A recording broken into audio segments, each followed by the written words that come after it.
But basically, it appears Speaker McCarthy is buckling again to those extremists on his right flank. The House voting tonight on this Republican budget bill. McCarthy had put concessions in there to those so-called hardliners, or whatever you want to call them, including Congressman Gates. McCarthy had previously said for several days that he would not be, quote, reopening the bill. Will you reopen the bill? No, we're going to pass the bill on the floor. You guys not listen to my answer? Yeah. Did you not listen? Well, apparently neither did some of the members of his caucus. There's a kind of a view of another McCarthy fold. Politico reporting that he had to submit a, quote, dead-in-the-night rewrite in order to get the support.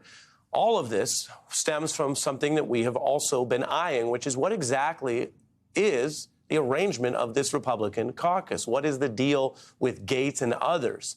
And how does Gates feel about all this? Well, he went on national TV crowing about conditions they put in place that requires McCarthy to do what they want. I'm not falling for that trick. My colleagues who put conditions on Speaker McCarthy are not going to fall for that trick. Features of the deal that allowed Kevin McCarthy to ascend to the speakership require him to fight on top-line spending levels in this debt limit battle. Gates, of course, going into his vault, one of his greatest hits in his mind. Indeed, he discussed it with us right here on The Beat, that he says there's a reason why he helped block McCarthy from becoming Speaker initially. Indeed, it took over 14 votes. They ran out of things to ask for, is how he once put it. The budget includes trillions of dollars in cuts. The bill, meanwhile, has just passed tonight. As for the Senate, well, that's a whole nother conversation. But politically, it has shown exactly who is quarterbacking at least the late night, last minute, or important stuff when it's time to pass big things. And as you can see, it's not just the Speaker.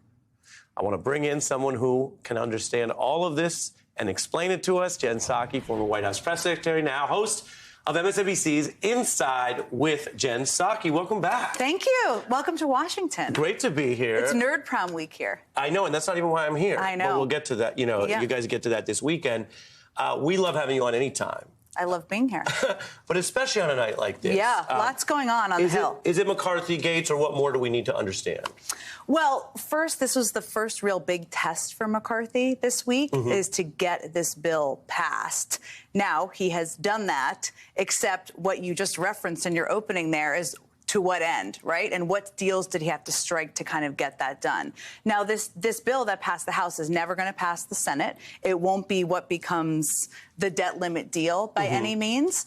What's important for people to know is that Kevin McCarthy is not really a spending cutter. This is not something he's cared about throughout his career. Sure. He voted to raise the debt limit 3 times during Trump, many times before that. But this is what he had to do to maybe maintain his speakership. So what happens now is there has to be a negotiation among probably members. McConnell has to get involved at some point, Schumer, McCarthy in some capacity, and they have to figure out over the next month or two, depending on what the date is, how they're going to raise the debt limit.